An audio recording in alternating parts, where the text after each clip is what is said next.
युद्ध होणार हे आता ह्या 10 दिवसात समजलं का सरकारला?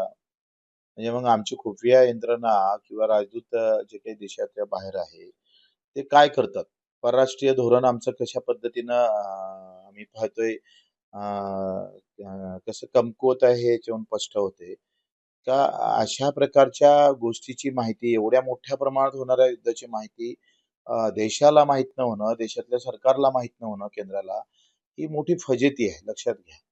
ही जर कदाचित माहिती असतं, जसं कोरोनाच्या काळात ज्या चुका केल्या, त्या युद्ध काळात सुद्धा त्या चुका वारंवार केंद्र सरकारकडून होताना दिसतं.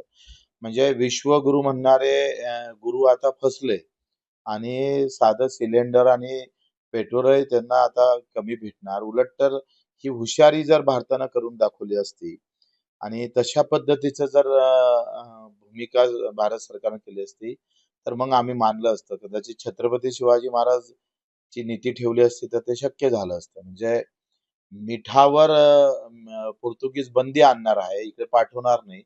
तेव्हा छत्रपतीची खुफिया यंत्रणा पहिलेच माहित होतं का पोर्तुगीज मीठ पाठवणार नाही कोकणातल्या. कोकणामध्ये बंदी घालणार. तर त्याच्या अगोदरच साठा निर्माण करून ठेवला होता. ही जी आहे, ही कशातून येतं? हे भावनेतून येतं. त्याच्यातून स्वतःमध्ये असणारं राष्ट्रप्रेमातून येतं. भाजपा जरी राष्ट्रप्रेमाचा ऊत आणत असेल, तर याच्यावरून हे स्पष्ट होते का त्यांचं राष्ट्रप्रेम हे फक्त देखावाजोगतं आहे. प्रत्यक्षात ते नाही आहे. त्याच्यामुळेच ही आता परिस्थिती निर्माण झालेली आहे.